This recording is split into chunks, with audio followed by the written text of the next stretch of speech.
How you doing this afternoon? Okay, all right. Once again, we'd like to thank y'all for coming out today. This is in celebration of Atlanta's portion of the 50th anniversary of hip hop. My name is Talib Shabazz. See, that's what happens when you got your mom in the house, you know? All right. We are still waiting on a couple of panelists to get here, but we are not going to waste any more time. We've got, let's see who we got in the house so far. We got my man Bryce Wilson. Why don't you come on up, Bryce? If you don't know who Bryce Wilson is, don't matter. Don't matter. You gonna take the plus share? All right. Bryce Wilson was the producer and one half of Groove Theory, if y'all don't know that. One of the foundations of the neo-soul movement, you know. But he also has, we're gonna talk a little bit about Bryce's history as well. We got DJ Nabs in the house. Come on up, Nabs. Yeah. I'm sorry, I should have done it in order, right? Daddy Mark, Daddy Sofa Cat, I make you jump. This is a man who in Atlanta really shouldn't need any introductions. I'm sorry, I couldn't. Nabs, one of the only DJs to ever, the only DJ to ever tour with Michael Jackson, right? Indeed.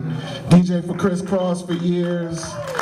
Nabs in the Lab was in radio since exactly. They don't understand. They don't, man. But you know, Bryce understands Wembley Stadium. And we're gonna talk about that too. All right, and then, man, this guy right here, yes. This guy right here has been one of my inspirations in terms of spinning, as well as the music he's created. My man DC, the Brain Supreme. Party people!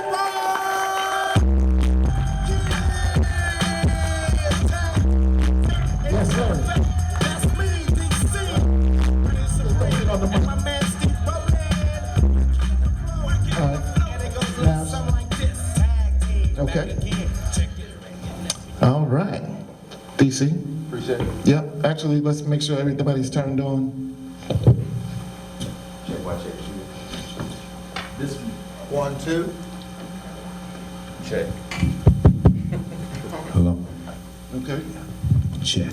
This week You got on it. NBC. You, Bryce? Yep. Okay. Nabs, you good? 1, 2. Let's see what this one.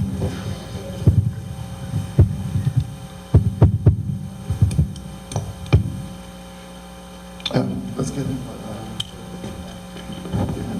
Got this crazy light.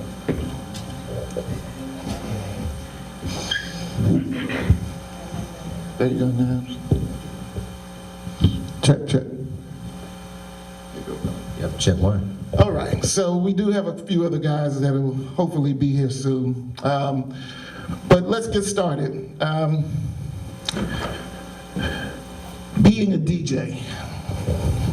What does being a DJ mean for you, DC? How would you describe being a DJ to somebody who doesn't know? Well, for me, being a DJ, the greatest part about it, and the part that has influenced me the most, is that I have a front row seat to humanity. Front row seat. Right? And I'm not just DJing, I'm reading, I'm looking at people. I'm looking at what's going on over there in that corner, looking what's going on over that corner. I'm feeling people's vibes, right? And the ability to walk in a room and understand what's going on and what needs to be done is a gift. And for me, that has been the gift of DJing. Like oftentimes, when we're in a city doing a tag team show, Steve be like, well, what we gonna do? And I always tell him, I can't tell you till I get on that stage. I can't tell you till like 5 minutes before where I see the crowd. Because I don't care if it's 10 people or 10,000, I'm going just as hard. Right. Because those 10 people are gonna appreciate the fact that I gave everything I got. And that's how DJing was. So when we're in the club and it's boring, like I'm old school. I used to have to go to work 8 o'clock and leave at 4 o'clock. Right. At Magic City, sometimes it'd be 12 noon all the way around to 4 a.m. So I'm built for it, right? And keep that intensity up all throughout the day and night. And that is difficult. That's difficult. So that's why I always had jobs, because they only had to hire one DJ. Right. But they had to pay me. So to circumvent paying me, they would hire 2 or 3 other DJs, younger kids, and give them $100 or $200. And that kind of changed the game. So there are all types of things that changed the game for DJs in Atlanta, but I'm going off into a whole nother thing, but Yeah. Well, see, you better stop me, Talib, No, because I'll give the whole history. I know. You know, Year by year. but this is the real of it is that this is a conversation amongst DJs. And DJs at one point, I would say, were pretty much all on the same page. You know, if you were spinning in, you know, the 80s to the early 90s, you had breaks in your collection. You know, you had break beats, you had R&B records, you had soul records. You know, you were a real musical historian. You know, and I think that's what people expect when they hire a DJ. You know, is they want someone who can take them on that musical excursion for the next 4 to 6 hours. You know what I mean? Nabs, same question, man. What is if you had to describe you as a DJ or being a DJ, what is it to you? Well, I was thinking about it when DC was speaking. You know, in the beginning, loving music and wanted to have a place in hip-hop at that time when it was really just flourishing. I started in '84 in my hometown of Durham, North Carolina. So people everybody that was into hip-hop kind of chose a lane. You're gonna rap, you're gonna break dance. Some people did it all. I chose DJing. That required equipment, so I had to get a job at Burger King, et cetera, et cetera. So you start off providing a service for people, and to me, if you get into it and love it enough, then you kind of evolve in different ways. I didn't speak on the mic for years. I wasn't the guy that you could get on the mic in the club until I ended up going on tour with Criss Cross in '92. They were 13. They were just gonna say they rhymes. Believe me, they weren't saying how y'all. Nah, they did they rhymes, and that was it. All the interaction had to come from me, so I had to break that shell. So you know, and now after many years DJing, you know, evolving into producing music, which is where I started. I started in the 6th grade playing sax. It wasn't no dreams of being a DJ. Okay. You were musically inclined. Yeah, you know, the music is and always will be the thing. It's the thing that moves me through situation to situation. I don't move through the job and position. I move through the musical opportunity. Okay. We also have a man, DJ Spearhead X, in the house. DJ Big X, as he's known. Like the joints he produced there. Right, exactly. Kizzy Rock was a featured artist on that song as well, so. Okay. X, how would you describe being a DJ? What does that mean to you, sir? DJing for me was like being creative. That was my source of, I knew I couldn't be a rapper. I knew I wasn't gonna rap. So being a DJ was gonna be my contribution to music. Okay. And it allowed me to be creative. So for the years that I DJed, I always, once producing came along, it gave me a way to just express myself. You know what I'm saying? But DJing for me was just being dope and being creative.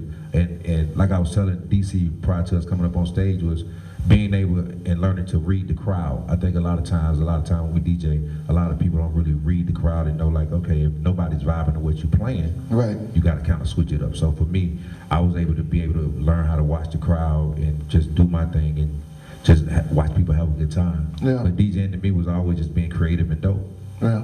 Bryce, it's a little different with you because starting as a DJ, you were just kind of giving us a bathroom break.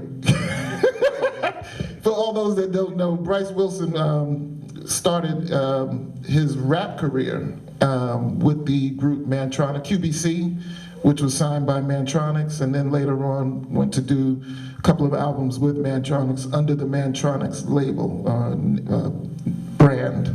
So, and then you wound up kind of getting back into it later on. So how, describe that as for somebody who was an MC and then a producer, and then, you know, to get back into DJing, what kind of sparked that whole thing within you? Well, then I look at it in two different phases. My first phase was being young. You know, we were all young, and this thing called hip hop was, you know, exploding, right? Right. So I was the bathroom break DJ. Right? For the real DJs. Yeah. For him, Larry, a bunch of guys. I was the bathroom break DJ, but you know, growing up in New York, watching Grandmaster Vic in Queens, watching the Jamaican sound systems in Brooklyn, like the DJ just had that position, just a position of leadership, you know, and was also a performer.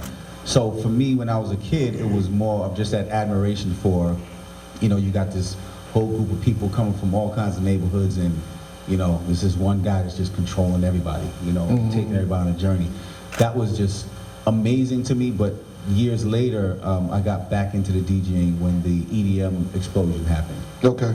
Because that was, EDM basically was birthed from house music, which, you know, is us. Right, you know, it's us. Black culture, but we kind of disregarded it in the 80s as gay music, and then and that evolved from disco, and then Europe, the kids in Europe, because they couldn't have access to hip hop, they just kind of took it over. So to me, I translated DJing then from, like, we were the Mecca, this is where this amazing thing happened, and I just saw like that geography shifted to Europe. Right. And it also inspired me as a producer as well, because they're the best DJs on the planet. Right. You know, they DJ, producers in the planet, they produce in a completely different way than we do, but much more comprehensive way. So, so DJing now for me, which is house music, I just love it. I like house music. It's ageless. You can take people on a real journey. You know, that I find now with modern DJs is you don't really see too much. And you actually went on to manage DJs as well, right? Weren't you doing management for a while? Yeah, I managed Antoine, Max Vangeli, and Steve Angelo, who was 1/3 of Swedish House Mafia. Yeah, so not just managing, you had some heavyweights. DC, when you started spinning, you know, okay, there's one thing that I found as I've been talking to a lot of different people about this panel, is a lot of people started with pause button tapes. You know, do you know, were you into the pause button tapes? Did you just got right to the tables? Nope. So what was your first set of equipment then? Oh man, my first turntable was a Sherwood. It wasn't even it was just a Sherwood turntable and a Technics turntable and a Radio Shack mixer. Everybody had that Radio Shack. Everybody had the radios because it was cheap. And it had a crossfader. And when And it was realistic. Yes, realistic. And you know, my mixtapes, if you know, back then there were cassettes. You had 30, either 30 or 40. Yeah, 30 was a 60 and 45 was a 90. Right. So if I made a 45-minute tape, I'm just going for it for 45 minutes. Okay. You know, I might do 3 sets of 15 or something like that, but I'm not stopping and cutting. That didn't happen until, I think it was 85. My boy Johnny Z had got a Tascam 4-track. Johnny Z produced In Too Deep, Back to the Hotel. He was a friend of mine in college. We lived on the same floor in the dorms. And I taught him about hip hop. He taught me about heavy metal. And he had got a Tascam 4-track. And he was like, man, I don't know how to use this thing. I was like, I'll figure it out. And my boy Cornell had an 808, but he wasn't doing nothing with it. So I made like 10 beats and used that Tascam 4-track to make my first songs. But I also used it to make my first mega mixes. And that's why I love Mantronics so much, because I was using I ordered my records, I was in Sac State University of California. Okay. And I would order from Bobby G in San Francisco, I would order from 12-inch Dance Records in DC, I would order from East Coast, West Coast, down south, and I had access to every record from every genre. So I had all the white labels, from The Bridge to all that stuff back then, right? I still got those white labels. So I was very versed at finding music. And because it was a necessity, because if I'm gonna I hate saying that word, but if I'm gonna bring music to the masses and expect the crowd to trust me, then I have to show them and give them mixtapes. Okay. And mixtapes has been, as a DJ, that has always been my bread and butter. And I've got the miles on my cars going around every single record store in Atlanta to prove it. I will start out with Michelle Georgia Compact Disc and end up with Tobago down on the south side. Exactly. You know what I mean? So that's how I used to get down with my mixtapes. So were you a pause button guy, Nabs? Just a little bit. I don't know if people know. Go ahead. Yeah, I'm sorry. Before they do that, do y'all know what I mean by pause button tapes? Yeah. No. Okay. So back when we had cassettes, you know, we would you could record onto cassettes. Sometimes we would do it off of the radio, where you basically hit the pause button to stop it on beat, and then bring in the next record, release the pause, and you've got almost a continuous mix going. Think double Dutch. Right. You're double Dutching, right?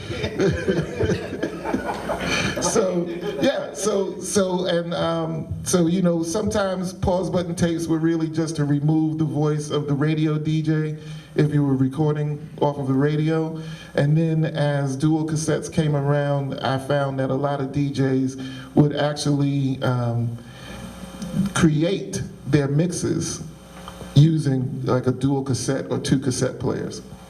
So, was that you, Nabs? Just very little, because it boils down to necessity. You know, for me, the cassette and the pause mixtapes was something to scratch on, because I only had one turntable and a tape deck. So I played one tape deck through channel 1, and then I scratched on top of those Latin Rascal mixes that were edited to death. Okay. That's what you're talking about. With my scratches, and then I did it over Mantronic beats too. Yeah, king of the beats. All of them. Spearhead? No, Big X? Yeah, being that I was from Atlanta back then, dancing was real big, so I was in a dance crew, believe it or not. And I'd love to see that. And then doing summer camp, we was actually gonna be in a talent show. Okay. And I was known in the departments I stayed in for being the music guy, so I had all the music, so I had to make the tape that we would dance to. And for me making the tape that we danced and came in 2nd place. All right. In the Columbia dance High contest. School? No, this was at Elster Park. Okay. In the OPs. But this is like 81.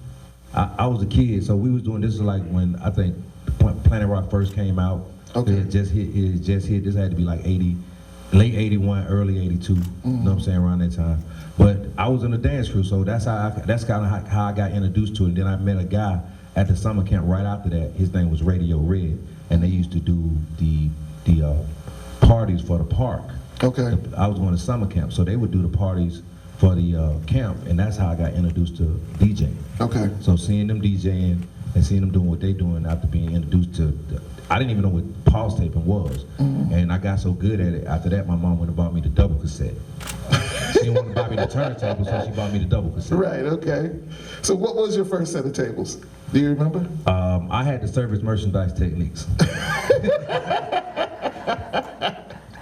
Now, you know the ones with the straight on with the with the belt drive. The pitch wheel. Yes, exactly. I can't remember the exact one. I know B1s, technique B1s is in there, but I had something probably more terrible. It didn't have a name. But I know everybody can remember when they got their first 1200 though. Oh my Yes. gosh. Oh, yes. Yes, that was like a life changer.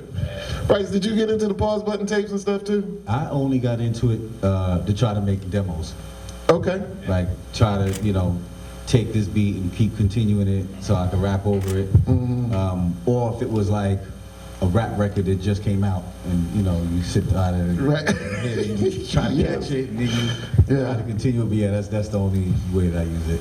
Okay.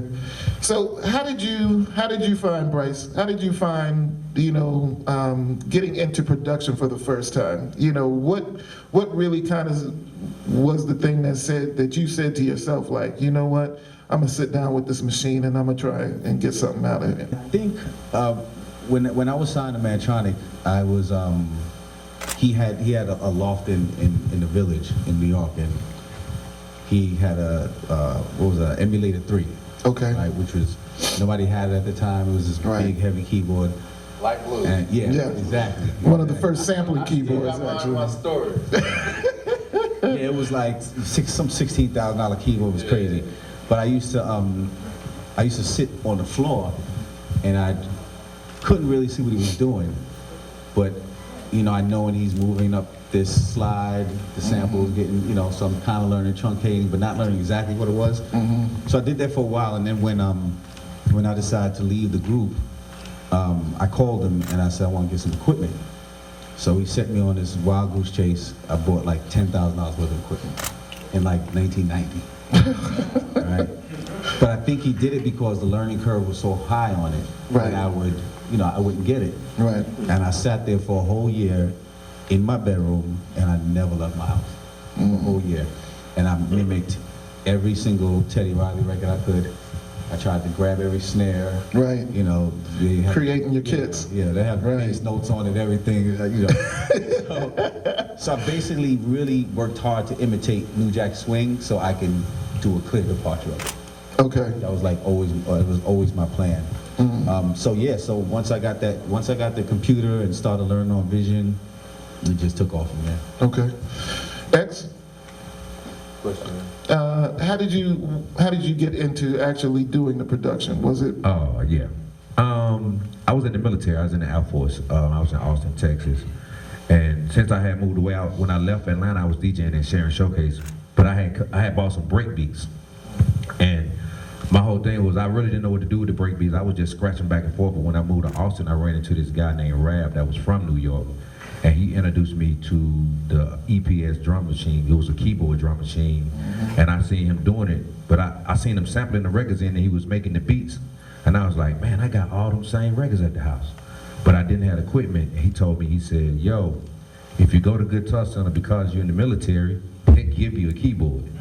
What? That's crazy. And I went to Guitar Center, and on my credit, I went and got a keyboard. That was my first time ever utilizing my credit, and that keyboard was the keyboard that I used until I got a deal with Dallas, and that was my introduction to production, was through my man Rab, because he was from New York, and with him being from New York, we used to always go to his house on the weekend, and he would be spinning breaks, and he would have all the rappers over. It would be like a cipher, everybody be rapping, and it just made me want to be a part of it, and the only way I could be a part of that was to get some equipment. Okay. And once I got the equipment, it was like the shift happened. He moved away and went back home. He left the military, and everything was kind of just left on me. And everything that he had started in Austin, I kind of picked up. Okay. You, Nabs? What made you?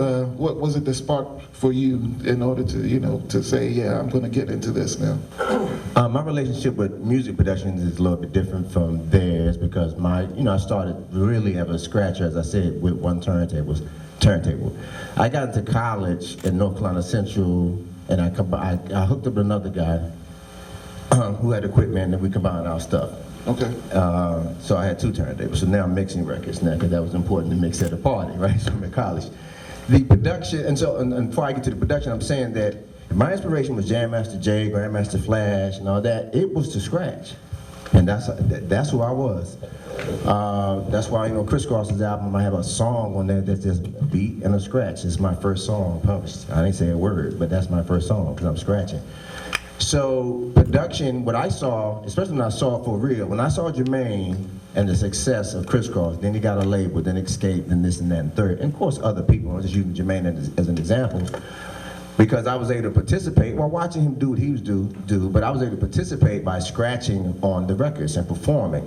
And we got paid for that. And in the case of DJ Nabs, again, that's a song, so it's a beat and a scratch. So that's probably one of the, not one of the first, of course, scratch records, but it's one of the last scratch records, I would say, on the urban side from a DJ performance on a record. It was a 12-inch and everything.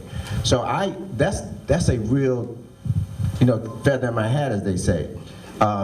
Production. I've been remixing records since I got a record. So as a remixer, I've remixed Ghetto Mafia. I did Coochie Cutters on the Social Death Bass compilation because I had the equipment. Most of the compilation was made with the drum machine I had, first of all. Tennessee. Oh, I did a remix of Tennessee on turntables. Scratched on Deion Fras's album with Lenny Kravitz and Randy Jackson on bass. And that was in '93. So I'm putting together my scratchography because I kind of forgot some of it. But today, just to close out, my dream was to be a great producer, and so that's what I'm doing now. And now I have a message, and it's a little bit different than if I had been producing records now at 25. Right. I'm producing now at 55, and my message ain't gonna be what you done probably heard. Yeah, we're gonna talk about that too. Oh yeah. DC? Well, if I go way back, I'll go back to the story where I left off, where I had the task scam. Okay.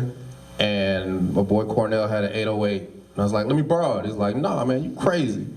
You can come over though. So I went over there and I took the 4-track and I made 10 beats. And it took me about a month just to put stuff over those beats because we were already going to the studio. We would have to, as kids, save our money, go to the studio and record the record. And if you didn't prepare and didn't practice, that record wasn't gonna be good because somebody's gonna take too long to me doing too many takes. Right. And we also had a band. I was lead singer of the business band. Steve played the drums. We had like 6 people in the band. But as bands go, you disband because people start growing apart and things happen. So me and Steve out of our band stayed together. And those 10 songs, I tried to put everything in the kitchen sink on those songs. I was beatboxing, pots and pans, playing the flute, whatever, rapping. I did, because I would write my raps in class. Okay. Right? I was supposed to be studying, but I'm writing lyrics in class. And I did 10 songs and I finished them. And I sent them to Steve, because he was still in Denver, because we're from Denver, and I was at school at Sac State. And Steve thought I was in the devil worship, because he had never heard nothing like that before, right? But what that did is that spurred him to say, wait a minute, we ain't gotta go to the studio no more? I was like, yeah, so he got him a 4-track, and then I bought mine. So you got 3 producers making songs, and I'm making my tapes and giving them away to everybody at school. So now I got a following at school. I'm DJing all the frat parties, right? And everything is just beautiful, but I'm in California, Northern California. So we're not, back then it's LA and New York. Right. If you're trying to do a record. But I was in Sacramento with Jay King, Timex Social Club. Right. I learned so much for him because they used to let me hang out. And who worked for Jay King? LaRonda Sutton. Wow. Right? Come full circle. Yeah, me and her, I've known her since we was kids, right? So I learned all these things, I was with LaToya Jackson with Jay King as just a college student, not knowing what I was doing. I was just hanging around. Right. So I've been exposed to it all, but then when we moved to Atlanta, I kept making hip hop. But it was like, I realized I can't keep making hip hop because this is the land of booty shake. Right, okay. And I realized that you were in California, so you were listening to Egyptian Lover, Dr. Dre, right. Jamie Jupiter. All those are up-tempo records. Yes. But we started with Planet Rock, Pac Jam, Kraftwerk. Right.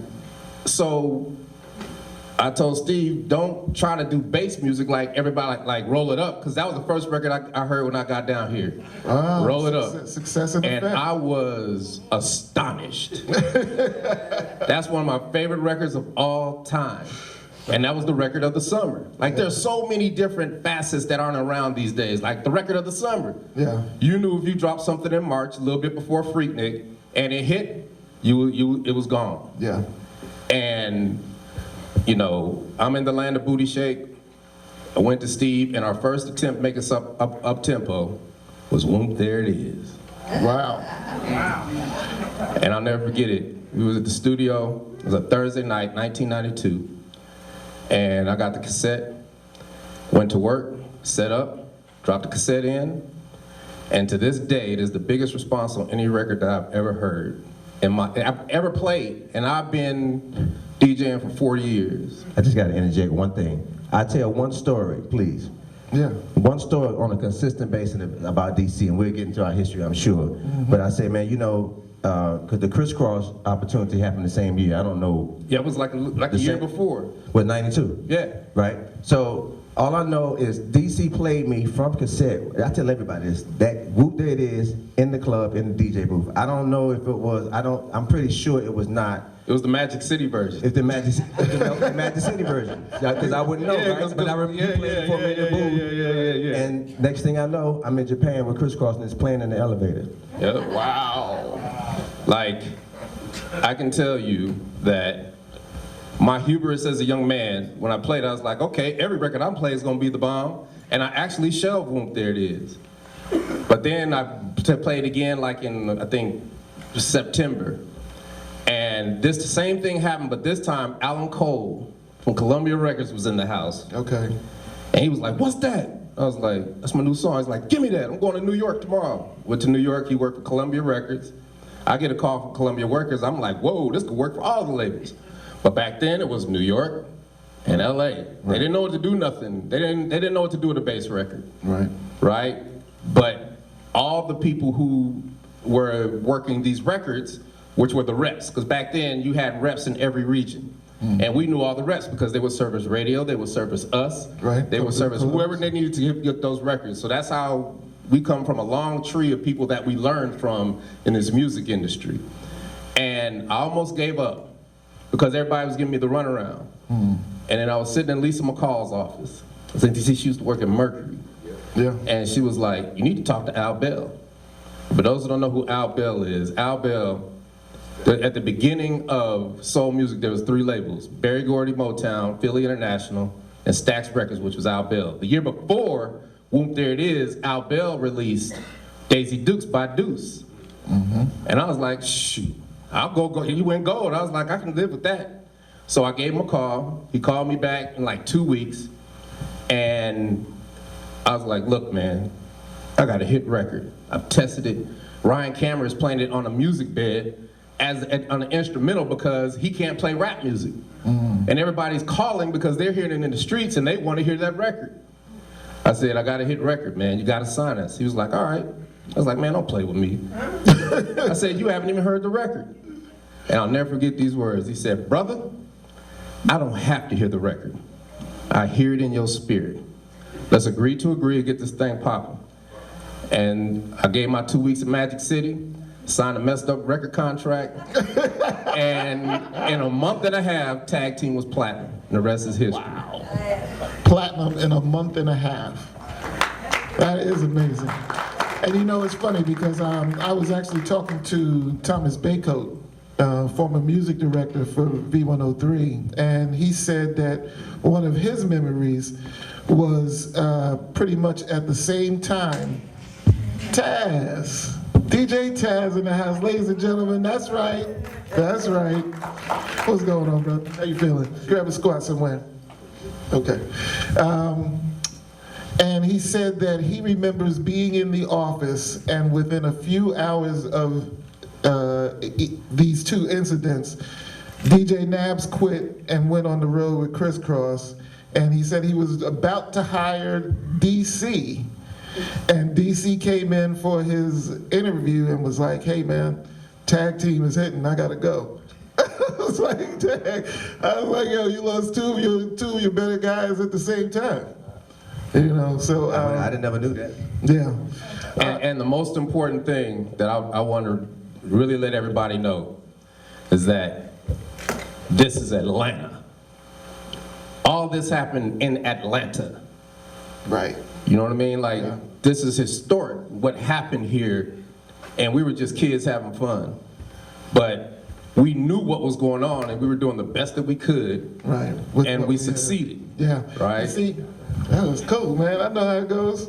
Ladies and gentlemen, we got DJ Toomp in the house. Everybody, DJ Toomp, when it comes to, you can sit right there. DJ Toomp should be pretty much a household name with T.I. and Jeezy and all kinds of production from everywhere. And you know you gotta go way back farther than that. Yes, we can definitely go back to Raheem the Dream. We can definitely go back to the fact that this was Shy D's DJ.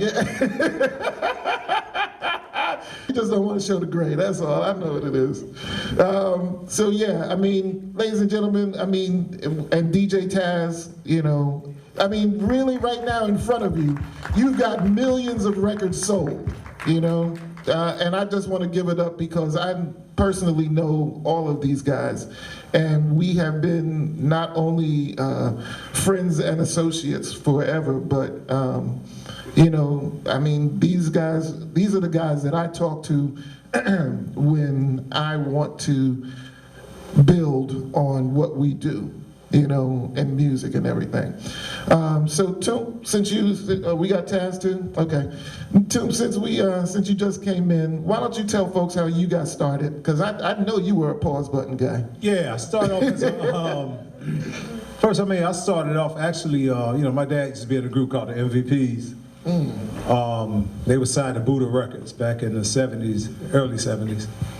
So I learned how to sing at the age maybe like 6, 7, harmony and everything. Like I can still get down when I feel like it.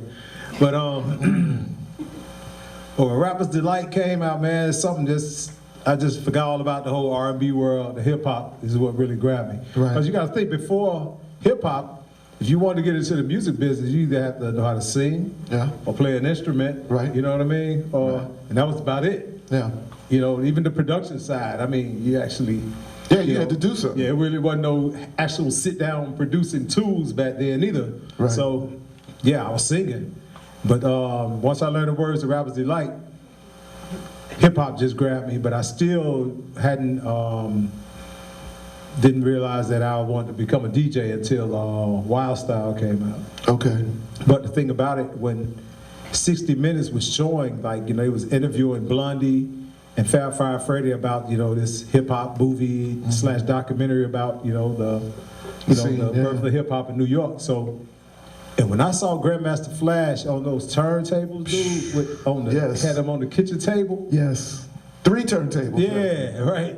And that's when I was like, hold on, man, I think that's really what I want to get into. Because at first I thought I was going to be a rapper. You know what I mean? I was learning the words of Rapper Delight, so I thought I was going to be a rapper. Okay. So, once I started hearing a few songs on the radio, and like somebody was just saying earlier, like Planet Rock used to have to sit in front of your radio for about 6 hours, man, and hope that they played it again. You know what I mean? Right. At a certain age, I didn't know what record store to go to. Wiz.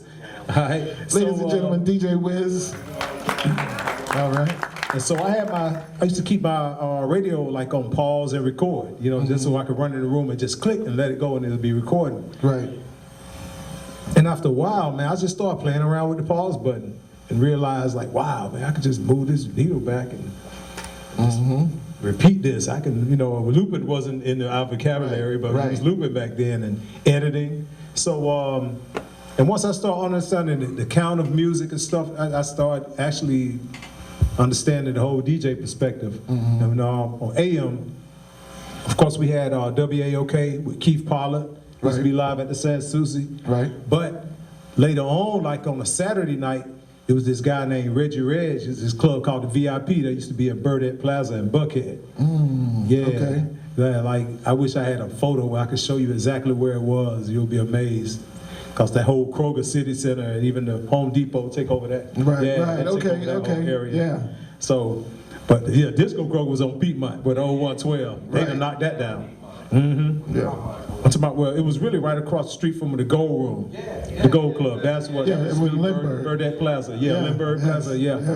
And Reggie Reg, and he was actually mixing and playing a whole lot of new hip hop and stuff, and that's when he played It's Like That and all that stuff, man. And so I started hearing him repeat the record, and one day I just heard it. I was like, oh, he didn't move the fader back, and I just heard him queuing the record up, like, and man, once I got in my den and started playing, of course I broke the first needle. Of course. Yeah, but I went to Jelly Beans, and this guy named DJ Kenny Boo.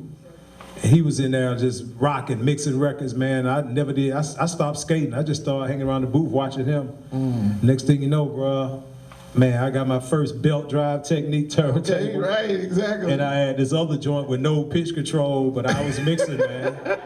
And I was running no mixer. It was really like just this turntable coming through because I had extra jacks, so I started experimenting and putting it between phono and tape, or phono and auxiliary, to where you can hear two sounds at the same time. Right. And I actually started making pause button mixtapes like that. But everybody in school thought I had a whole system, you know what I mean? Because it sounded great. Wow. Yeah, so And then, and I mean, I don't make. yeah, I'm gonna say I don't mean to take the story too long, but then once I got into that, once I realized I was a DJ, man, and started playing records, I was like, you know what? Let me start getting into the beats, man, and that's when I started paying more attention to the beats when Marley Marl and different, producers like that or whatnot. Right. Then I started understanding what a producer was, because I read the back of album covers since I was a kid, but still didn't know what production meant. Right. But yeah, man, once I got my first drum machine, it was a Dr. Rhythm. Then I got another one called Dramatics. That's when Boss and Roland was working together. Right. So then later on, I ended up getting a drumulator, which was the early version of the SP12. Then had the EMU systems. Yeah, so I did the first Raheem the Dream with the drumulator and a DMX. Wow. So I didn't even MIDI them. I just put them on the same BPM, hit stop, and play on the other. With an 8-track Otari quarter-inch, half-inch reel. Wow. Otari, yeah, man. So we only had 8 tracks of our first song. Regular rotation, Big Faulkner, rest in peace to him. Man, he changed our life, man. So that was when I really, my credits, I did the artwork on the label. So at that time, that's when I figured like, man, you know what? I think I could really be a producer, man. From then on, I just started trying to get better and better. Yeah. Yeah. DJ Taz, what prompted you to get into the, where's the microphone? Okay, thank you, sir. What prompted you to get into the world of spinning in production? Well, in my neighborhood, man, it was, I was like born in Gainesville, Georgia. Okay. Right? So they had a crew up there called the Soul Patrol. Rappers and dancers and graffiti artists and everything like that. So the first time I seen the DJ really like do his thing, it was like on TV with Jam Master Jay. Okay. Right? And then so I went to this function that they had in the hood, and this guy named Party P got up on stage. He came out with a ninja suit on. Back when they were still doing costumes with this. Right. So he came out with a ninja suit on, and he was very flamboyant. And as I think about it, he really wasn't that good as a DJ, but he was a very good entertainer. Right. And I'm like, man, that's what I want to do right there. Okay. And I'm coming off the space of breakdancing because I used to breakdance and just go around. You had an ill windmill, man, for real? But what did I? Man, I used to wake up in the morning, tie that bandana around my ankle and like, who wanted today? I'm looking for you. Right. You know what I'm saying? I'm ready to get in, you know what I'm saying? So, but anyway, you know what I'm saying, that when I turned 15, I told my mom what I wanted, you know what I'm saying? She got me my first turntable. It was a realistic straight arm. I didn't know what kind I needed or anything at that time. So I needed another one. So I went to the guy who I seen with the ninja suit on to his house. He was selling this equipment. He sent it to me for he's a mixer and a turntable, a curve on turntable. It's a technique for like $80. And I'm like, I ain't know how I was gonna get $80 at the time. He said he wasn't DJing. He getting ready to go to college. So I went to Burger King and worked for like 2 weeks just to get a check so I could go buy that turntable. Okay. And that mixer. Right. So when I turned 15, my mom said you can live with me or you can move with your pops. And so that's how I ended up in Zone 3 Atlanta on Polar Rock. And when I got to Polar Rock, I ran into DJ Cutting out the Swift, who's currently Outkast DJ. Right. So we sat in the basement figuring it out. You know, at one point in time, you think you know everything, you know what I'm saying, you the best DJ and everything like that. I don't even think Toomp know this right here. And Swift was like, man, DJ Toomp and DJ Dana and DJ, you know what I'm saying, Craze, and he's like, but DJ Toomp, he said, I think I got a tape with Toomp scratching on it. He was talking about Toomp so much, and I'm like, yeah, right. So anyway.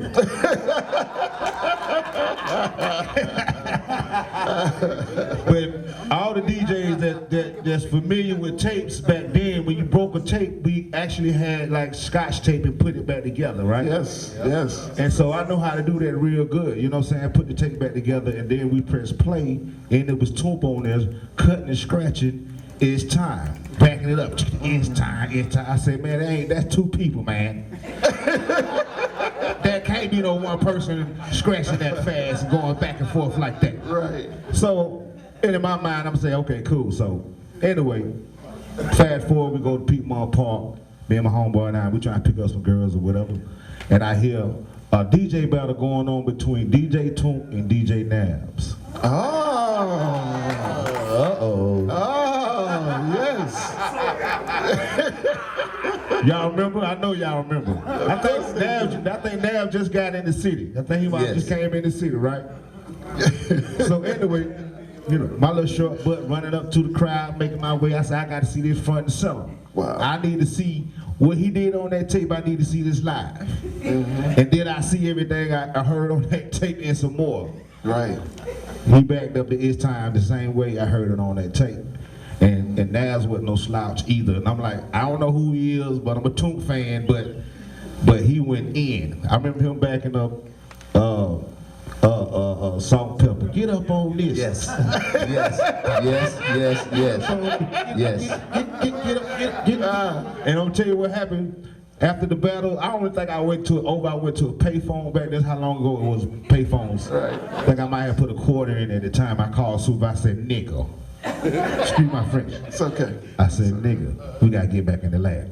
Right. See, what I just seen, man, yeah. But you know, and that's something I want to talk about because I remember, you know, I've worked out with DJ Wiz. Him and his brother and I was in the same crew when I first moved to Atlanta, Fly Tie.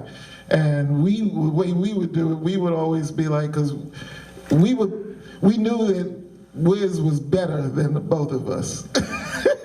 Little Lee. You know what I'm saying? Little Lee really could probably kick me and Ty's ass. You know what I mean? But we would tell people like, hey man, if you want to battle us, you got to see the little man in the crew. And at that time I was 16, so Wiz was probably 11 or 12. And I was like, yo, you know, if you can't see him, then you can't even touch us. And that's what, I mean, Wiz would get up on the table, like literally stand on the table and do scratches back and forth. One of the illest cats I've ever seen. So real quick, Wiz, how did you, I know how you did it, but it's probably your brother. But what made you really want to get into spinning? Jam Master Jay. Okay. That's what the bug bit me. Yeah, give it up for Jam Master, rest in peace. The breakdancer first, of course, doing that. Coming from New York, been here since I wanted to say 79, 80. Oh wow. That part, yeah. So yeah, that part. So okay. Seeing Jam Master Jay, and it was, you know, before it was all about the MC and all that kind of stuff, right? The DJ was there, but it was all about the MC being out front. So I don't know if it was Crush Groove, no, before Crush Groove, some live show they did, and I noticed that he had the crowd hype before the artist came out there. So he was telling me, yo, you know, listen, let me say, run, all that. And I was like, oh, he got the crowd going crazy for that. He the one getting them pumped. I said, that's what I want to do, you know what I'm saying, right there. Right. That's what I want to do. Then he looked so cool. His look was, so it was, you know, there was a no-brainer. So seeing him, and that's what the bug bit me. I mean, before then, of course, Flash, you know, Hurt. Right. You know, Chuck Chill Out, Red Alert, Molly Marr, you know, all the greats. Cats, definitely. Yeah.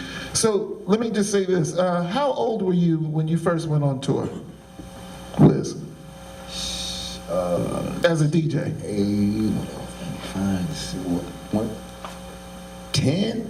10, 12, something like that. Well, I made my first record when I was 12. That was 87. Right. So MC Play somewhere around, like 80, 40, Fresh Fest, somewhere up in there, Like see, I want you guys to also know that everybody here spun in the 80s, you know, and that when we were spinning in the 80s, I mean, how much time did you spend in your mother's basement? You know what I mean? Anybody's basement. Right. All day. Exactly. 8 hours, Exactly. 12 hours sometimes. The whole Right.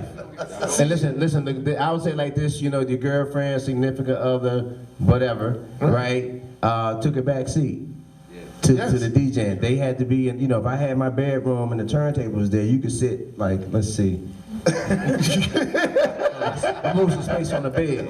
Sit on the Because bed. it just went with me. I ain't have no, you don't have no studio, no basement yet. You ain't got no hit records yet. Your turntable's in the bedroom with you. Yeah. And they moving like that. And I'm saying that seriously because lots of women didn't go for it. Right. Kizzy Rock. Yeah. Now, I don't want to leave my man Kizzy Rock out. Ladies and gentlemen, he's here as a DJ in the DJ capacity today, but Kizzy Rock has also been DJing since I've been in Atlanta, part of major groups like the A-Town Players, Solo Records, you know what I'm saying? How did you get started? Well, first off, before I get into it, I'm still trying to recover from laughing from when Nabs was looking at DC when he said he was the lead singer. I ain't recovered from that yet, but okay, I'm DJ Kizzy Rock. I am from the east side of Atlanta. We call it Decatur, DeKalb County. And I'm third generation from this organization called the J-Team. Now, me coming up, we didn't listen to radio at that time. It was all about mixtapes. And at this time, the crew was the J-Team, up under Edward J. And we came up listening to those DJs, and they was DJs like, it was DJs like, cause Toomp was bad. He was a bad boy. Nabs was bad too, but we had a cat named DJ Man. Yes, sir. And DJ Man was the real deal too. One of the nastiest hands in the city. Right. So I came up in the Gresham Park area, and everybody would just ride by playing J-tapes everywhere. So I was in high school with these twins who actually had the equipment, and I would go to their house and we would kind of practice and stuff. And I ended up going to this school called Open Campus where I ran into a lady named Trey Love. And Trey Love's auntie worked at the J Shop. So I said, you gotta take me up there one day. I gotta see this J. So she took me up there, and I ended up somehow leaving my driver's license up there, some kind of way. So the auntie told me to go back up to the shop, pick up my driver's license. I go back up there, Edward J is in there. He wasn't in there the first time I went up there and left my license. Edward J is in there, you know, I'm kind of walking around the shop, looking at because it was a record store. So I'm walking around looking at the vinyl and stuff. I said, man, I gotta do it now. So I went to him and I told him I was a DJ. So he told me to make him a demo. So I made a demo and I gave it to him, and I didn't hear nothing from him. So I went back up and I saw that the demo was in the showcase that I made. It had Kizzy Rock on it. So he was already rolling. He's already selling the tape. I didn't know nothing. And this was at a perfect time because the DJs who was on top at the time on the J-Team was DJ Lynn, and they had a group called Success and Effect. Roll It Up. They were the boys from Alcatraz then. So they went to Success and Effect. They didn't hit the road, they gone. Jay ain't got no DJs really on the roster right now because his main man is gone. So I got on, and Mr. Talib, which is DJ Smurf, he was on like 2 weeks before me. So me and him, we took the J-Team to another level. So that was my love right there, just being a part of that. Because if you was part of the J-Team, that was just like having a record deal. Like we was 16, 17, getting in clubs, free, all this. So we in the Silver Fox. You know, they were grown women was in there. So so that was my love right there and how I got into it. Now when you was talking about the pause tape, I've never done that. Our thing was you hit record and you do your mix. And if you mess up, you got to start over. Start all over again. And that's just how we did it. See, now when the four tracks came in, then we started doing some extra stuff. You know, pillow bass and that kind of stuff, running drum machines. Right. But before then, it was just, man, if you messed up, you had to start over. See, that's what I'm saying, man. You know, it was a common experience. DJs in the 80s, early 90s had a very, very much common experience. And, you know, I know for a fact that, like, Toomp and Nabs used to work out sometimes. I would hang with X and Wiz, we'd do some stuff. You know, it was a real camaraderie amongst the DJs in this city. I didn't, you know, I kind of say hip-hop is a Highlander sport, you know, because like the TV show, The Highlander, it's a battle, you know, and there can only be one Highlander. So when I meet a DJ, you know, I know I'm the best. I'm coming to see you, you know that you're the best. So we see, you know, what our skills are at that time. But it was, you know, it's definitely, hip hop is a definite, it's definitely a competitive, thank you, it's definitely competitive. How do you think that, and this, we can open this up to pretty much anybody. What is it that you think is missing from where DJs are right now? Because that's you know, easy. I mean, That's an easy one right okay, there. we love right stuff. there. Let's go. You know, we did the nice fluffy stuff. We talked about everybody's origins and stuff. You want to just but go now down we the gotta, line? you know, yeah. Just go down the line. Yeah, I mean, because I'm sure everybody's got something they want to say. Okay, I think right now, what the problem is right now with DJs is what all these DJs were stating earlier with your first question, as far as being able to read the room. Read the room. DJs are no longer reading the room. The crowd is actually controlling the DJ. The crowd, and see, when you have that going on, this person wants to hear that, this person wants to hear that, and they different BPMs and everything, and Right. the DJ is just going back and forth. Just so now you can't create no vibe on your dance floor. There is no dance floor. There is no dance floor. You know, like I tell people all the time, right. This is like the aux cord generation, where they used to, you know, the teenagers, you ride with teenagers, I want to plug my phone up, and they play it, and after that song go off the other one, I want to plug, and that's how they DJ now. Yeah. It's all over the place. With a host, with a host that's just talking all night. Recklessly, on top of about it. Right. Yeah. So Nabs, you holding the mic. I didn't want to, I'm sorry, Kizzy, I didn't mean to cut you off. That's right, I'm reaching up here, man, trying to gather all my thoughts. This how many of them there are. Let's look up there. You know, because this is like part of my daily thing here. Yes. Part of what's happened for me, and I'll be brief, believe me. Part of my thing is that, and this happened to us, we were like really still, a lot of us still kind of actively DJing, then they said, okay, you the old guys now. Right. Pandemic came, sealed the deal, sign here. Pandemic, sign here, these are whole proper DJs, it's daytime. So in my process of growing up and even doing certain things like sharing with DJs with different things I try to do, right, outside of DJing, I find that they come and ask questions, they may not get the answer they hear, and they'll just proceed anyway. And I'm saying without the information you just gave them, the skills or care about this, do this before you announce yourself as a DJ. Right. I've had so many examples of people doing that, and then they're on Instagram as DJ so-and-so. Right. Now, I don't unfollow them, because that's my first instinct. My first instinct is to unfollow them after 45 years of friendship. After 72 years of friendship, only 55. How many years can I unfollow this fool? Okay, I'm sorry. No. So I'm saying that they choose, the ones I've experienced, choose to ignore the information. And that comes down to the money, the promotions, everything, because that kicks you out of, if somebody go on stage, DJ, host, and dance for a nominal little fee here, Right. OG veterans like me can forget about it. Right. And I'm talking about the big festivals, y'all. Yeah. So, you know, so that's kind of part of it too. They want to learn on their own, and it's their right. Sure. You know, but the ones that come to me, they know who they are. Y'all out here. Right. Anybody else been on that? They focus more on, to me, the clout than skills. We focus more on the skills and perfecting our craft versus getting famous and trying to get to the money. Right. So our skills, you know what I'm saying, talk for us. Right. You know, we came from an era where DJs really didn't really talk on the mic.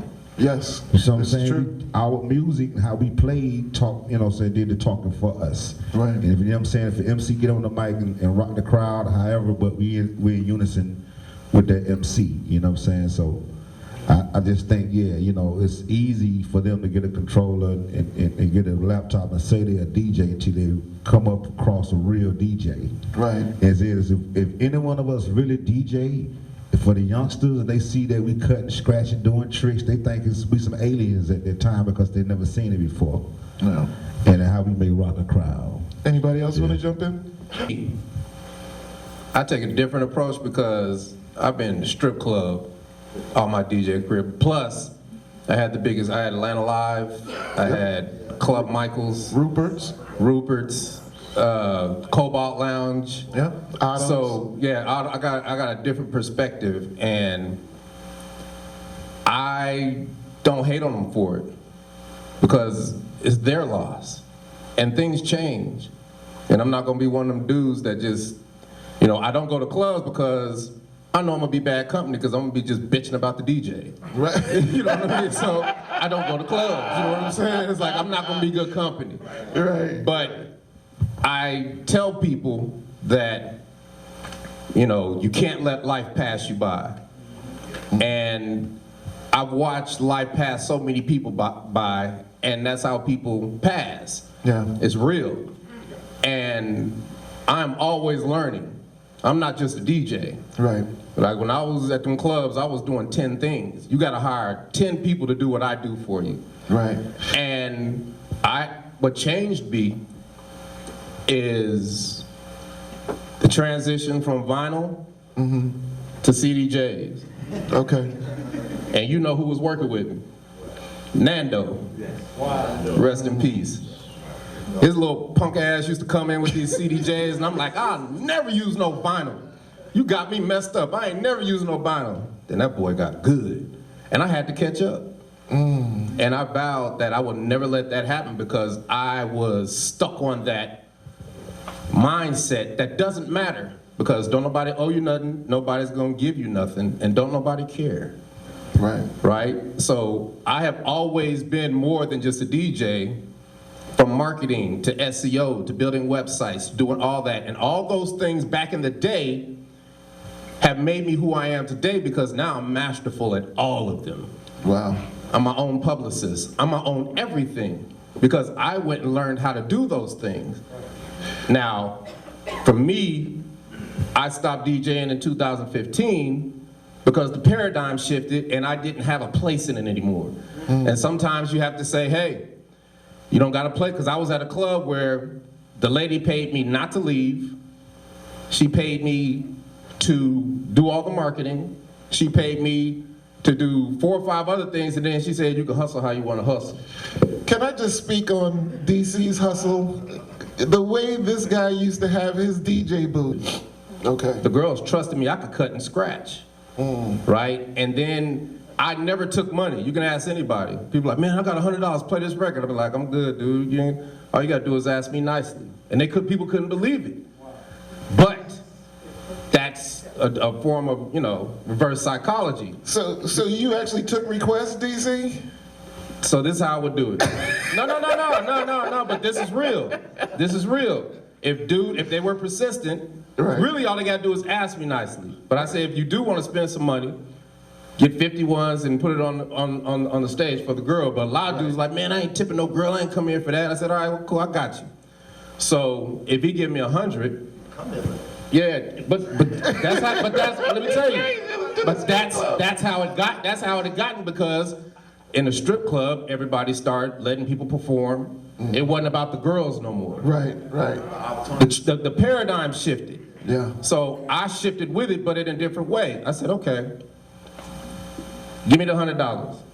So I would get the $100. Now most DJs would just get the $100, put in their pocket, play the song a girl don't know, and she be cussing, man, you blah, blah, blah. And be like, just dance, blah, blah. You cussing back and forth. And I'm like, how does that serve you, dude? You just gave them $100 and your record looks like trash because people is arguing over because they don't want to hear it. So what I do is I'll take them 100 ones and be like, here, I'm about to play this song for you. Right. And I need you to show out. And the song comes on, the girl shows out, throwing money on stage, everybody else starts throwing money. Right. Now the song sounds like it's a brand new hit record. Right. Right? Now most people are like, man, why didn't you take the 100? Because I looked out for that girl. I work with her 6 nights a week. She gonna pay me that every night she is at the club. Right. Bryce, what do you think when it comes to like the difference in production-wise between hip hop and R&B? Because, or really between okay, let me start again. We've kind of blurred the lines between hip hop and R&B now, you know, because rappers and singers are sounding so much alike. The music is quite the same. What does it, when you started making your move towards house music, was it because you were just getting bored with the way that the R&B hip hop scene was going, or was it something that was just, you know, kind of attractive about that? Yeah, for me, I was bored. Around 2006. I mean, let's be real. Around 2006, when the recession hit, I was just looking at the culture, and we weren't doing anything good. You know, like just in the culture was just everything was bad. Like us as black people, who have always been the leader of culture, it was like everything we were just doing was repetitive and crap. Like now. That was like, for me, that was like the major beginning. And I remember, I think it was 2008, I call it the Summer of MGMT. Remember when they came out with that record? All of a sudden, all these white indie bands were coming out, and it was like, wow, this shifted. Like, white people are being more creative than us. They don't have it more than us, but they're just showing it more than us. Yeah, right. Because we're just being lazy. So with house music, a good friend of mine is a DJ, Junior Sanchez. I would hang out with Junior, we go to Ibiza, and I would look. So when the recession hit, I moved down to Atlanta, and I said, I'm not meeting with Tyler Perry. I don't want to go to no clubs. Like, I just don't want to participate in what's going on. So hanging out with Junior, it was just a good experience, because like I'm hanging out with like Arthur Baker, who did Planet Rock. Right. Who's like in his mid-60s, but here's Chainsmokers that are 22 years old, and they're like, oh my God, I just played behind Arthur Baker, you know? Right. So just looking at that energy where you're 22, he's like 64, but it's just all love of the music. Right. It reminded me of that lineage with us. You know what I'm saying? Because when it's, to your other question about what's wrong with DJs, it's like, nobody believes in earning the right anymore. Just believe, so it's the instant. Yeah, It's the instant. It's the instant. There's no, you know, you look here, Toomp DJ for Shadi, Shadi DJ for me, right? Wiz, like we all are a lineage. We're all connected in one way or another. Right. You know what I mean? Yeah. And we all spent countless and endless hours perfecting our craft, where we just had tunnel vision, you know? Yeah. And it just doesn't exist anymore. So with house music, it was good to see. I just really just shifted spaces. You know, you're in this space. At the time, I was me and Jimmy Hinchman were managing Game and Gucci Mane and Mike Tyson, and hip hop was just really going down just a stupid path, and then the materialism was just really, you know, starting to really gain momentum. And house just seemed fun again. You know? It just seemed like, wow, here's a space where people are actually dancing. There's no drama, there's no materialism, and everybody's supporting each other like how we used to support each other when we needed each other. Right. You know, once hip hop got to the point where we didn't need each other anymore, that's when you start to see like the true nature of like these record industry guys. You know. So yeah, I just wanted to stay in a space that was just clear of the repetitiveness and ignorance. So who else on the panel still spins out right now? Like, still does parties? Anil is bored with with the music that we've got right now. Yeah. but that kind of goes to the conversation I was saying earlier, and that's a real conversation, because I was thinking too, as much as we are similar in all of our paths, we're connected. You know, we are also as different as our DJ styles too. Indeed. And so now I'm sitting here learning about everybody all over again in Right. a way, you know, whatever the new interests and stuff are. So I'm gonna say this about the music. The thing I tried to do in my career was keep putting myself in a position where I could kind of do what I want to do, if that makes Right. sense. You know, we always got to play something for somebody, and it's not a problem. But now, with the music being the way it is, and we have seen the whole entire thing, all of the 50, if you're over 50, you've seen the whole 50 thing, 50 years of hip hop, for real. Right. And so to see what the music is, yeah, I think it's, I mean, I'm mad at the system period. The system Right. I've worked with and for, there's the system of making records, and then you have to, and what I've learned, and this is how I feel about our forefathers in terms of jazz music, and this is where we are, not going, where we are as a musician, again, as I'm gonna go back to that, as a DJ, musician, producer, let me leave stuff that I can be proud of as a legacy on recorded music, then, you know, I'm gonna have to be outside the system. Right. And I accepted that a while ago. Because being inside the system is all the stuff you might know me for. You're not going to know me for the things I'm working on for legacy-wise. All the names are all the stuff that, well, that's the system. That's 25 years of that, 30 years of Atlanta, 50 years of hip-hop or whatever. But now we have an opportunity, like young people, to do better, to take this music back. That's kind of the way I look at hip-hop. I'm taking it back. What Bryce is saying about the music, this is the beauty about being a DJ, because I never really stopped. I go wherever the crates take me. So I lived in Atlanta 30 years, but for 5 years of that period of time, I was going overseas because that's where they were still dancing at. And I can only get a gig that I like here in Atlanta, here and there. And then we do my radio show here, so I stay in presence.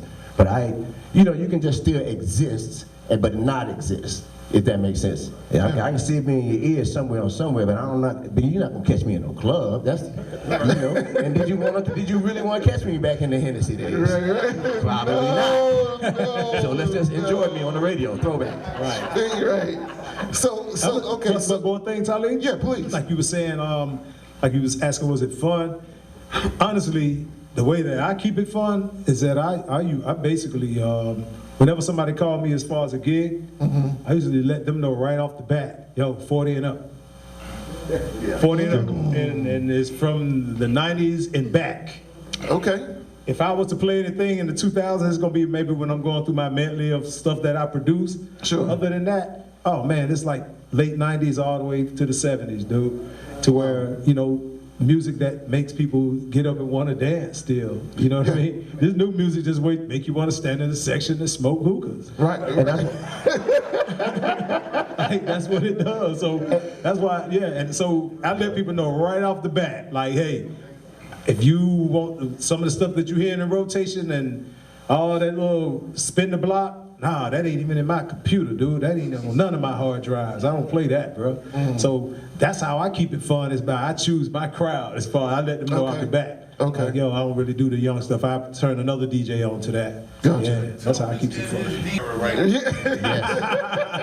Yes, sir. Talib, I just want to throw in there real quick, you know, Yeah, just, please. I just want to be clear about something. You know, this on the new records is not just content in some cases, not speak for myself. You know, there's only so many times I can hear a same sample being done in rap music. Prince said it, right? So that's another clear thing for me.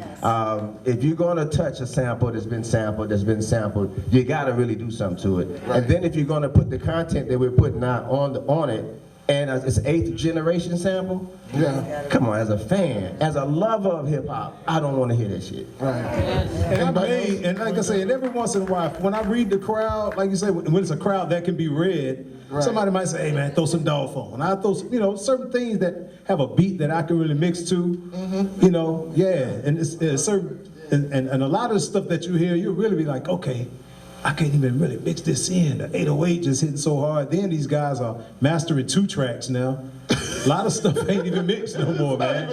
And yeah, so it's like, then you don't know what they saying, and the 808 just coming through, you got to turn your gain down. It's just weird, man. So I just love keeping it between the 90s and the 70s, dude. Wiz? Hold up. Yeah. I think from because it was about the DJ in the now, right? Right. I think for me, the huge thing is just professionalism. You know what I'm saying? Like just common sense professionalism, like communication skills, just common sense, what to play, reading the room, you know, a little bit of everything. I think just the DJ era of now just really lacks professionalism. You know, just one of things. But I'm curious to hear this gentleman's take on it. Yeah, you know we were coming to spit All Mr. X day, next. you know what I'm saying? And him in particular, because he's of the era, you know, where I'm the youngest of the bunch, right? But he's from the era of the, you know, the pioneers and all this of the whole Atlanta scene, but he's also over the new scene of DJs in the whole era too. So I'm very curious to hear your thoughts on what you feel like the DJs of now is. The DJs of now, man, is different because I heard everything what everybody had to say about up here about the music. But I think one thing that we're missing is a lot of these kids was never educated on the music. Right. So they were never taught how to use samples correctly. They was never taught about why you keep using the 808 drum sounds. Why is every song 808 drum sounds? Why you not sampling snares from this record or that record or a kick from this record or using abstract samples to make a dope song? They was never taught none of this. So what they doing is they're finding this equipment for the first time and going in the studio and creating what they've heard before. Right. So that's why we keep getting the repetitive shit. You get what I'm saying? So did we not do our jobs as the generation I don't before? think. I mean, if I have to say no, we didn't, because there's no such thing as a mentorship. Yeah, but you know what I'm saying? did anybody do that to us? Well, you know, We did it for each other. Right, we did it for each other, but you got to also think, and please, everybody, I want everybody to jump in, because this is where the conversation starts. I got something. Okay. I don't mean to cut nobody off, but Yeah. I came in from Sacramento, California, Right. fresh. And the first DJ I seen was 007 Snoop. Used to work at Magic City, right? Big Vic, right? But then I met Scobie, and then I met J.R. Dino, right? And then I was mentored by Stuart Gardner. Stuart was a beast. And Daz Wright. Daz Wright. So when Nabs says we all come from different trees, but we all come from the same, Yeah. those were, and our styles were similar because I did a little cutting and scratching, but me, it was the blend. It was the roller coaster that everybody goes on that everybody likes. Yes. Right? And you create emotion and you create moods and you hit them when you know you can hit them, and you switch dance like it became a science, right? Right. But I learned that from Scobie telling me you ain't nothing. There was these DJs in Alabama that could do, because I came in hot. Right. Like, I'm DC the Brain Supreme. Right. Taz, Deal with it. You know what I mean? But we have to look at it too. The landscape of DJing totally changed. Like now, a lot of these DJs, they don't even use vinyl. They're not using CDs. So the asset they have to the music is instant. They don't have to look for certain records. What we had to do the studying. Right. We had to go and find that dope record. We had to go find, if you was playing something in the club, I couldn't Shazam that shit. Right. I had to actually go to Nabs or Talib and go, yo, I heard this record in the club and he was playing this. What is this? Right. So we had to have a knowledge of the music. These kids don't have that. So let me say this. So it kind of goes to what I was saying before, because again, before us, there was a so-called gap of information between generations, and now we're kind of, if we try to be honest, saying we're being blamed for not educating these guys. Okay, in a way. But let me say this. In a way, yeah, I'll say that. Yeah. So the money is the quickest way to get in. Let me just say this, and I'm shut up. This is the quickest way to get in as a DJ, and this is where the problem comes in. Now let me go back to me cutting and scratching and coming into Atlanta in '88. DC and them, Daz, all them, everything, they was working. Yeah. They was getting to the money. I'm at Morris Brown. I can scratch. I can't even do the long sets. I can't even do the take them on a journey, because I'm not really that old. I mean, not saying that old, but I'm saying I'm not that experienced. I'm just doing parties at Morris Brown. Right. And yeah, I'm mixing on the radio, but I'm learning by going in the clubs, because how else? And then I'm not in no record pool when I get to Atlanta. Right. Right? So I'm learning from DC, Scobie, I get in the $1 million record pool, all the older DJs, not younger DJs, all of them are older than me. Yeah. And this is how we learn just by default, or your ass ain't getting a job. This is what the new kids did, and the promoters took advantage of it. I got a laptop now, I got hard drive. Can I DJ at your club? You gonna take 150 and a hookah or whatever? And that was what I was going into, was about the integrity. Right. There's no integrity in DJing no more. Because where I would come and watch you play and listen to you and learn, now they coming in the club to get your job. Yeah. And they're gonna undercut you. Where you may be getting 300, 400, they're gonna do it for 150. But that's the game. But It's always been the game. So we need to have a DJ union, man. Nobody can go in no club to DJ nowhere for $150, $1,000 at best. Cause guess what? Everybody, they making money at the bar, ain't they? That's what I created with Coalition. That's what we try to do. As DJs, we work in a lot of the strip clubs in the city. So what we do is, if a DJ is not working, we'll go come and work up under us. So when something new becomes available, you got first dibs at it. Right. You see what I'm saying? And you working hard. And I got sure one. They get paid. Yeah. Right. Yeah. Say, I would like to challenge everybody because I have been successful because I always try to find the positive in the negative. Right. Because that's where the nuggets are. And if you look and you get past your emotions and your ego and all the things that hold us back sometimes, the answers are there. Right. And that's why I'm still on tour 30 years later with one damn song. Because what did they used to say back in the day? Yeah, I'm here to work this record. Not here, can you break a record? We never heard that word. He's like, I'm working this record. Right. Right. So everybody asks me, why don't you make some new music? Wow, I got a hit record. I got a forever hit record. I'm gonna work that record forever. Right. So that means I have to learn SEO. That means I have to learn digital marketing. That means I have to learn be my own publicist. That means I have to learn and master AI. Yes. I have to learn every new technology. I cannot let life pass me by because I've got something that they'll never have, which is experience. That part. Yo, Taz, you want to do? Okay. I just want to add to go ahead. Go ahead. So look, I just want because DC every time you say something, make me want to say something. Okay. You know, if we talked about the gigs and the competitiveness of it, right? Because again, DJing and getting the gigs and competing, right? And again, yeah, you might take less and you do all these things. You know, we are facing that same thing right now because we're talking about 50 years of hip hop. What is happening now, the thing that turns me all the way up, and I cannot turn it down, is about legacy. You know, because, and if you think about it, because of the ease of becoming a DJ, there are some that are now claiming to have done what we've done and are claiming history. Well, you know, we're gonna get. Okay, so we're gonna talk about that in just one second too. So hold that thought. Hold that thought. I want to introduce my man Drez the Beatnik, host extraordinaire. My man has been a part of pretty much everything since he moved to the city in the early '90s. Yeah. What you got something to say, Drez? Yeah. Okay. Well, first off, this is a wonderful panel. Y'all make some noise for our panelists. I know that I am who I am because I stand on the shoulders of giants. And all of y'all, thank you. Thank you. Thank you, thank you, thank you. When we speak about legacy, my question to you is, when it comes to who's next or who's learning under you, who's learning under you? Like, each of y'all mentioned legacy at some point in your answers, in your retorts, but nobody's named any successors or any heir apparents.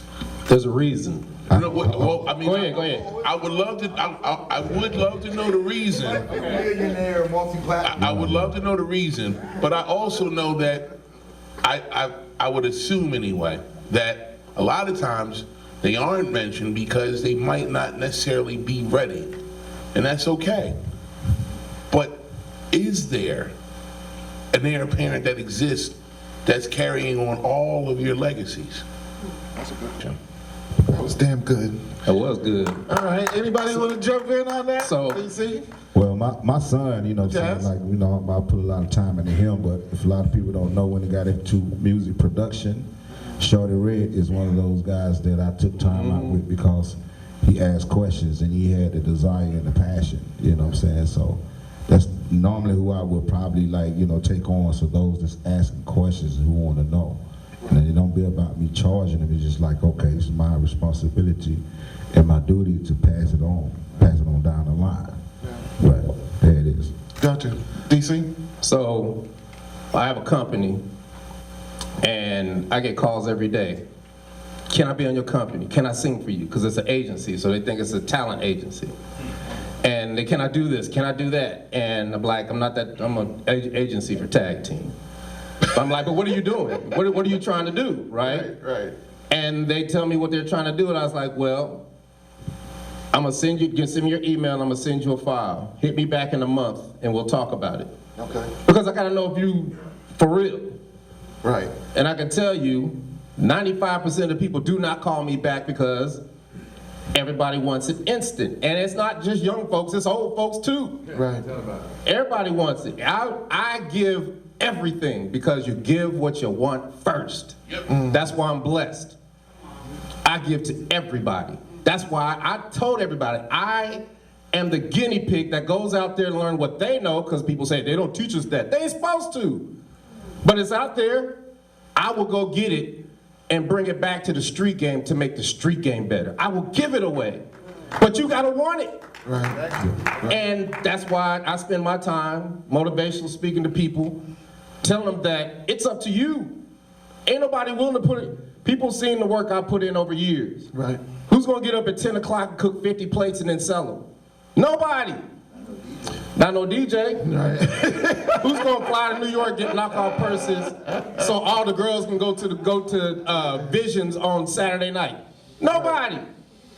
Right? Yeah. So I try to instill that in people, that hey, I will help you, but you want me to give you a magic button, and there isn't one. Right. And that is the difference. Yeah. That's the difference. So when we talk about legacy, and you're talking about one particular person, I've run a company that's in 17 major markets across the country. Sure. I handle over 250 some DJs in those markets.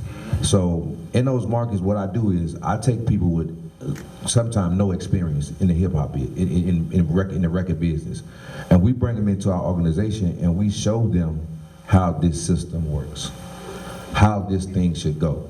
So when you talk about legacies, it's going to be a bunch of people out of that group of 250 plus people that's going to take what I'm teaching them and showing them how to be in this industry and become a professional. And like what my man was saying, professionalism, that's what I teach my guys. I wake up every morning at 6 in the morning. I ride a bike every day to show my guys that you got to get up every day and you got to take this shit on like it's your job.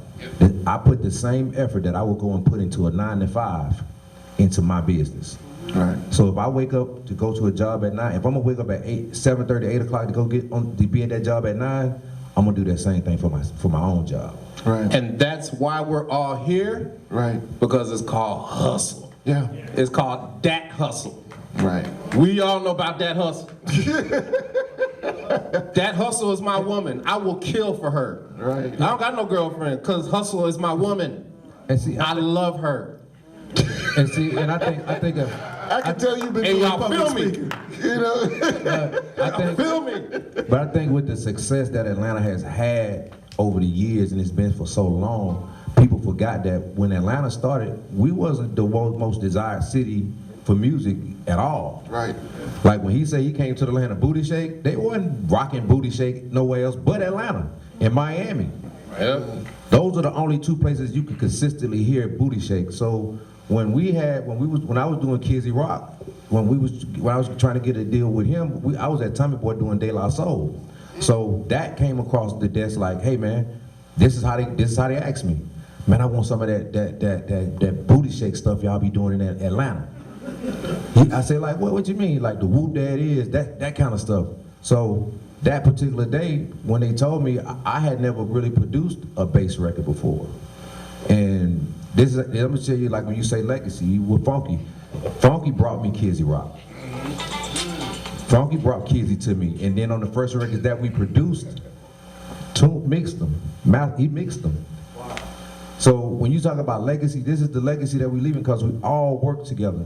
And that's the one thing that people in Atlanta forgot to do is how we all intertwined and worked together. Whether we was on the same side of town, now it's all this clicked up thing that's going on in Atlanta. But at one point, we all worked with each other, whether if it was being competitive against each other or just hanging out with each other.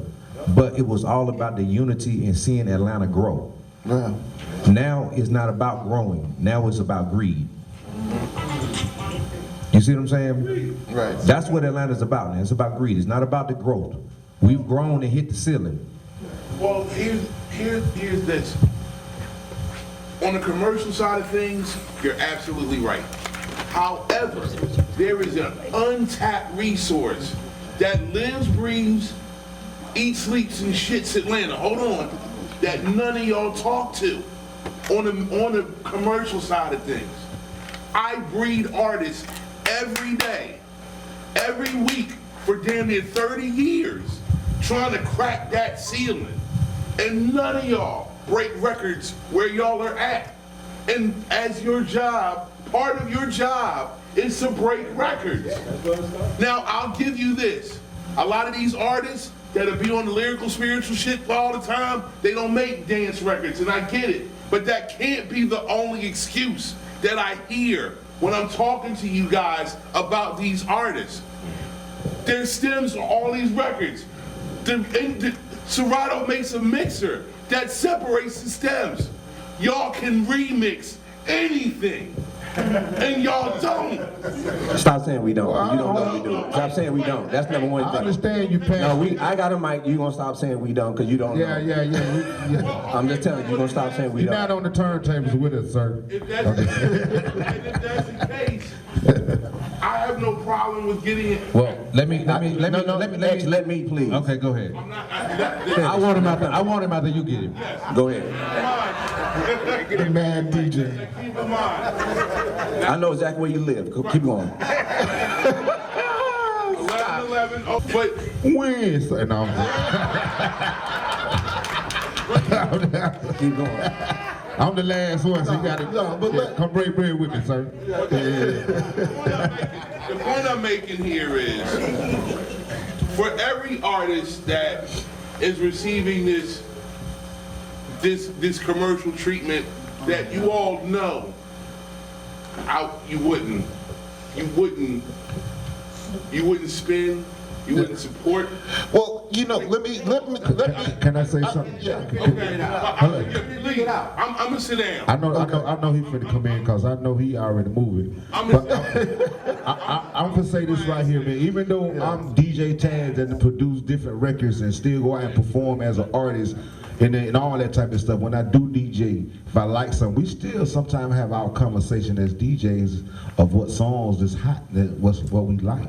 Okay. So I'm saying, you talking about breaking records, and we still sometimes, but some of us are still in that mode of breaking records too, bro. Well, see, you know, we looking for that next or that different, you know what I'm saying? So, right.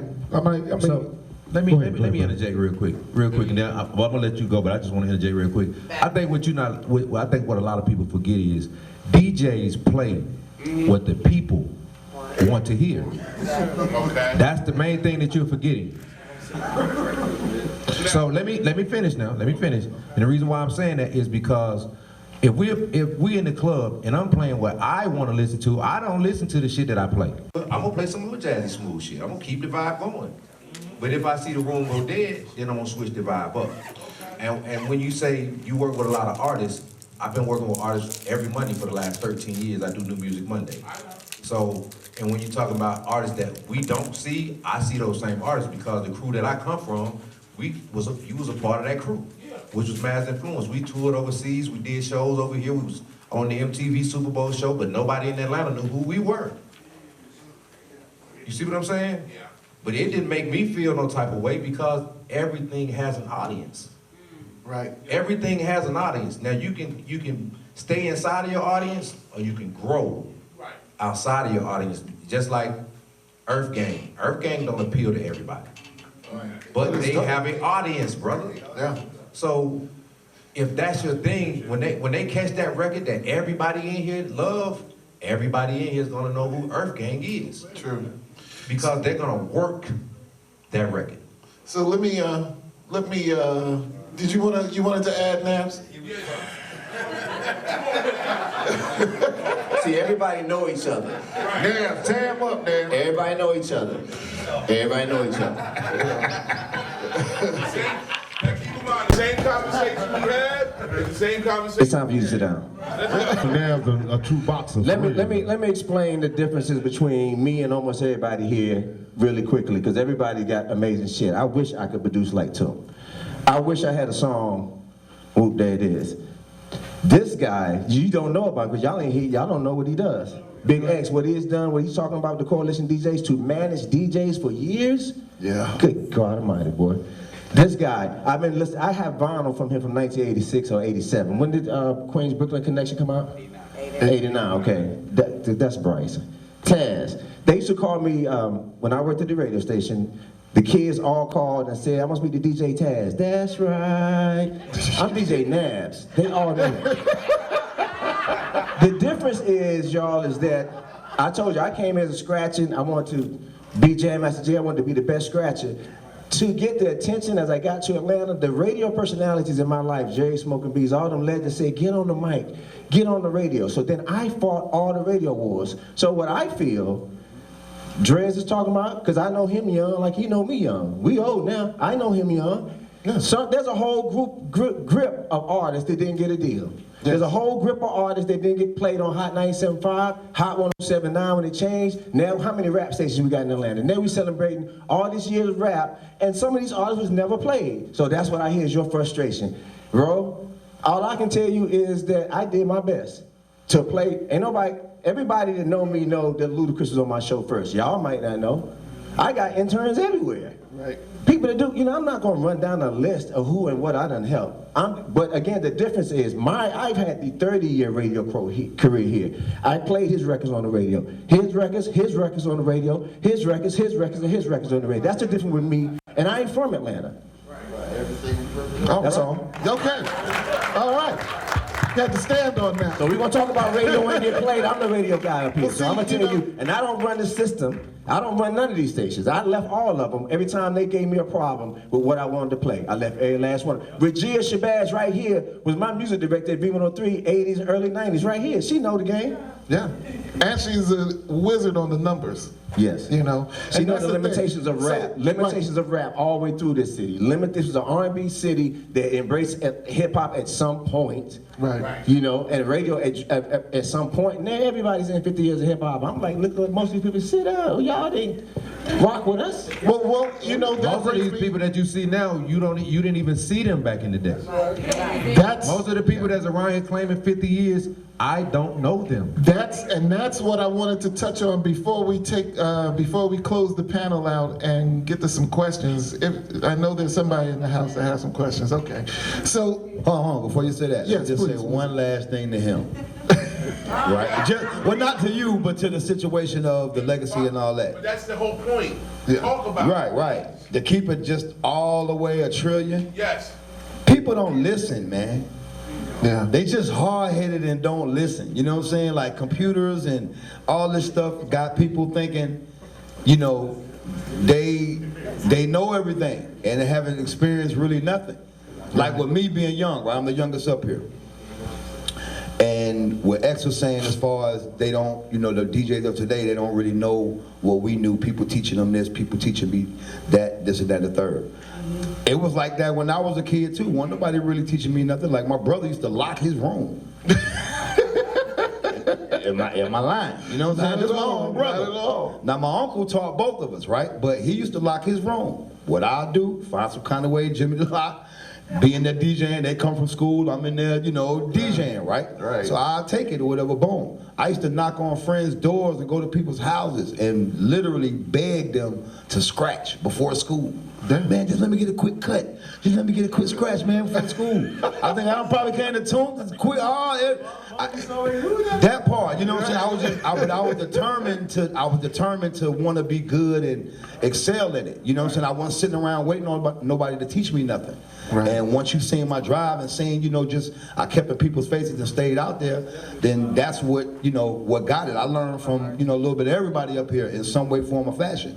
So to be here today. And all of us learn from somebody, but we're still here and still active doing it. You know what I'm saying? But just really a lot of people just helping, and why, you know, it's not as many numbers under the legacy or whatever from what people may expect is a lot of people just don't listen, man. You know what I'm saying? Like, they just don't listen. Okay, so, and I thank you for that, because that is 100% true. But what, you know, just like Nabs had kind of touched on, and then you touched on it also, Wiz, we are really dealing with a revisionist history, period. You know what I mean? Yes. With this being the 50th anniversary of hip hop, there's a lot of people who are trying to write themselves in. You know, like Bryce's Shadi pulled a Big Bang Hank on Bryce. Because if you look at Bryce's first record, I mean, if you look at Shadi's first record, it says special thanks to Fly Master Fame, that was Bryce's name. Wiz is the real programmer behind Tour, Capleton Tour, which was a Little John, which catapulted Little John to fame, you know? Nabs almost didn't get the Crisscross gig because they had stepped to Wiz first about trying to be Crisscross's DJ. This is what I'm saying. It's like, you know, I just want to, we've only got another 10 minutes, so I want folks to kind of touch on it, and then we got some questions. So please, keep your answers brief, but what is it that we can do to combat the revisionist history? Really quickly, is do what we're doing now. This is the very beginning of it. You know, I had to remind myself of that. Be patient, now take it easy. Right. Okay? Like you said to me too, Talib, that you know, it's a great start, so let's finish it. Right. I have a lot of archives. I'm just looking to partner and share those archives, because a lot of what we talk about is recorded. It's not, you know, we lived in the world of tape. We got it. Indeed. DC? Get in front of the people that can pay you. So if I am an artist and I want to tour, I'm not going to the talent agent, I'm not going to the promoter, I'm going to the buyer. Right. If I am the DJ at a club, I'm not going to the manager, I'm not going to the bar, I'm going to the owner. Right. Get in front of the people who can pay you. Learn technology, because technology allows you to get in front of the people who can pay you. Because if I can get on the first page of Google, I can archive my whole existence and it stays there forever. Right. There's always a way. But I hear a lot of, we can't do this, we can't do that, but it's like, as long as you're breathing, there is always a way. Indeed. And I'm gonna find it. And all y'all gotta do is, you type in anything that gotta do with me, tag team, you can find me, and I will help you. Because I'm better at practicing, and that's how I get good. And like I said, I learn more from talking to people. Right. So I love to run my mouth, and just in this conversation here, I don't come up with 10 new hustles. And that's real, because all I can say is they call me DC the Brain Supreme for a reason. Right. And I appreciate each and every one of you for showing up tonight, because this is special to all of us. True. Because not only have, you know, it's just good to be on a panel, but we have learned so much about the people that we love. Yeah. I've learned stuff about everybody on this panel that I've known them for 30, 40 years and didn't know. Yeah. And that is what Nabs is talking, archiving. Yeah. This is legacy right here. Yeah. True. You see what I'm saying? This is a family reunion. There are different strands of this family. But they know certain strands, we know certain strands, but somebody got to bring it all together, archive it so it's known forever. True.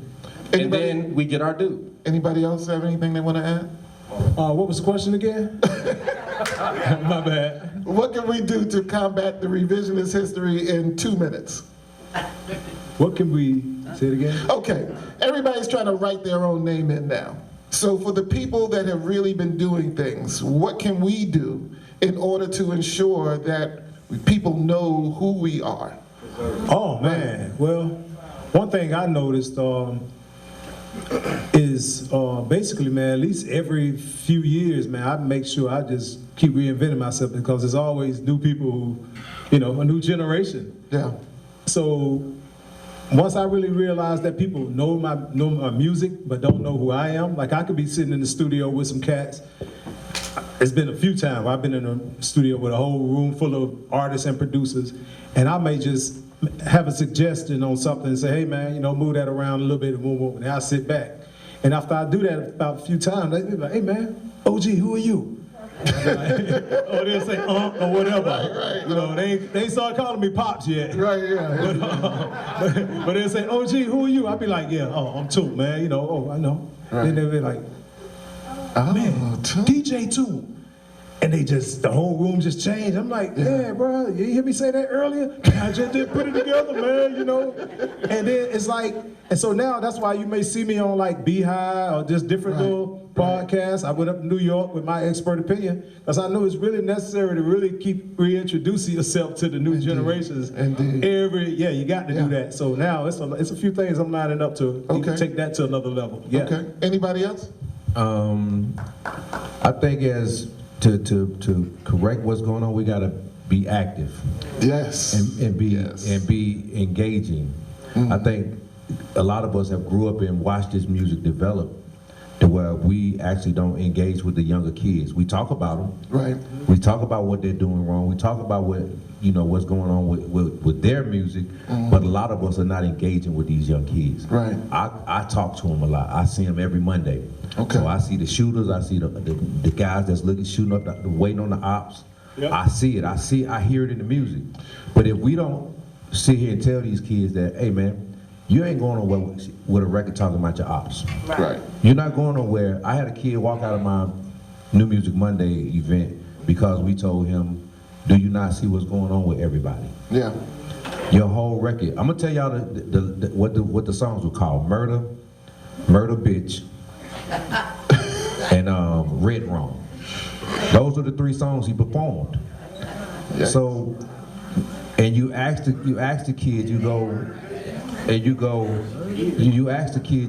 you going with this? Who is your target audience? Right. But the first thing they tell me, the kids love it.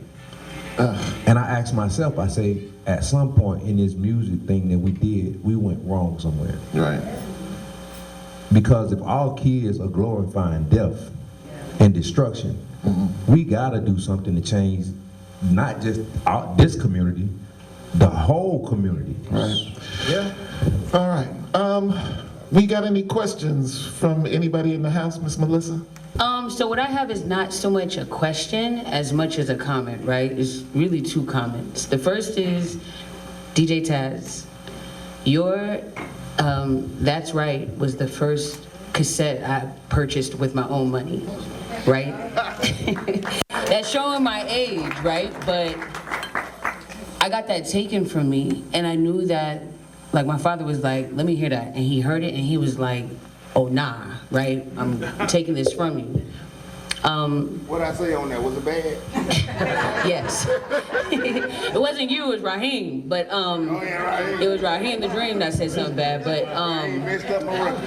you know, I was in 6th grade, you know what I mean? I wasn't supposed to be listening to that, but as a child who moved down here in '96, I had only heard Tribe, Wu-Tang, Biggie, right? When I got down here, I was like, yo, what is this bass? What is this thing that's making me want to move my body in a different way, right?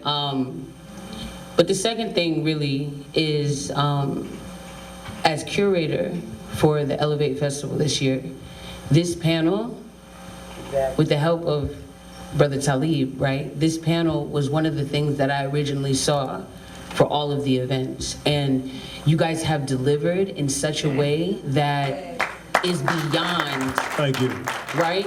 Because I knew that it was gonna be, I knew it was gonna feel like a family reunion, but this feels like brotherhood.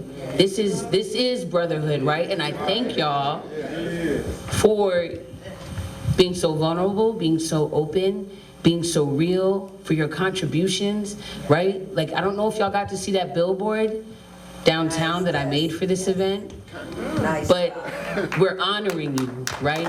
I want to personally give you your flowers, and I thank you guys for being here. Thank you for having us. Ma'am? Yes, yes, sir. I mean, I want to go off of like preserving the history or whatever. I think we should do something like Crush Groove, man. Because that influenced us at one point in time, right?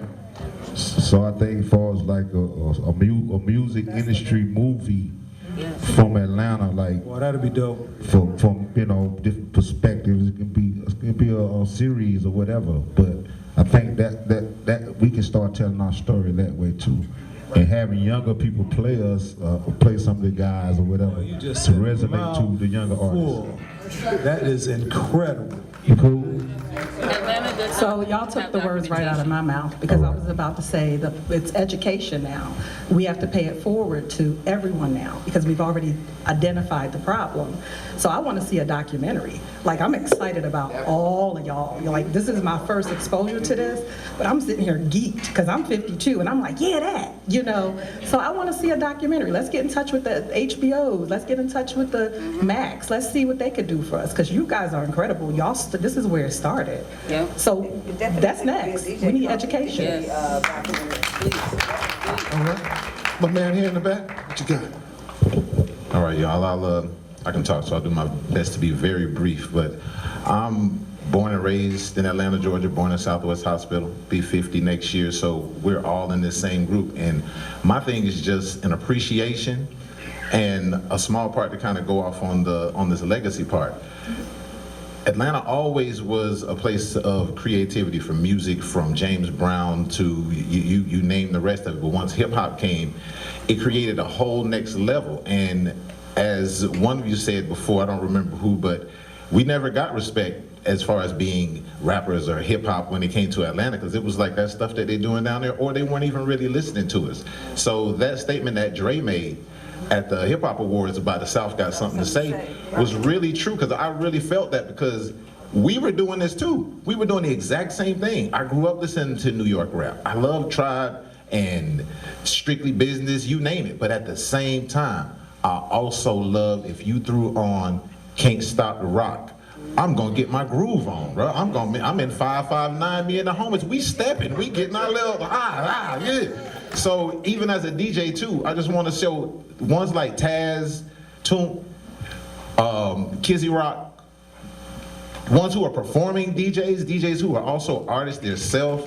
It wasn't about the lyrical transitions and what y'all were saying. It was about the groove, the feeling, the vibe, and we could go from Kaya and listen to Nabs playing all type of different hip hop. We can come all the way back down to 559 and listen to the others playing it, and it was all the same thing. Right now, I just don't feel that, like you said, that unity and that creativity, and to be able to do that in the same city and say I had the same appreciation. So I appreciate you, brothers. And Taz, last I'm gonna end with this. I used to have an event called Revenge of the Wax, and the last time I saw you was when we were at Pal's Lounge, and I was giving an award to Raheem the Dream, and you came in there with him that night, and you did a little something that I didn't even know you were coming with him.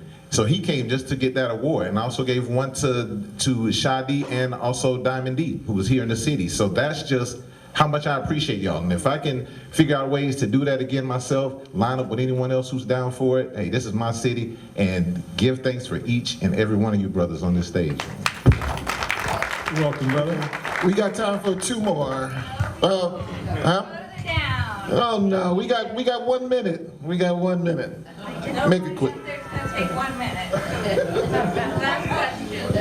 All right, I don't have a question. I just want to, again, this brother's sentiments, and extend to you my gratitude, my appreciation. You guys, I am from Atlanta, College Park to be exact, straight off Old National. I am Yeet culture. Like, I just want to thank you guys for creating the soundtrack to my life, my childhood. Like, it was so much fun. I had a blast. Like, music ain't fun no more. And what I can definitely say is I had a good time. I freaknik with y'all. You know what I'm saying? I went to high school prom with y'all. I had a blast with y'all. Thank you guys so much for creating the soundtrack to my youth. All right, fellas. Man, I thank y'all, each and every one of you guys, for coming through today, helping to celebrate 50 years.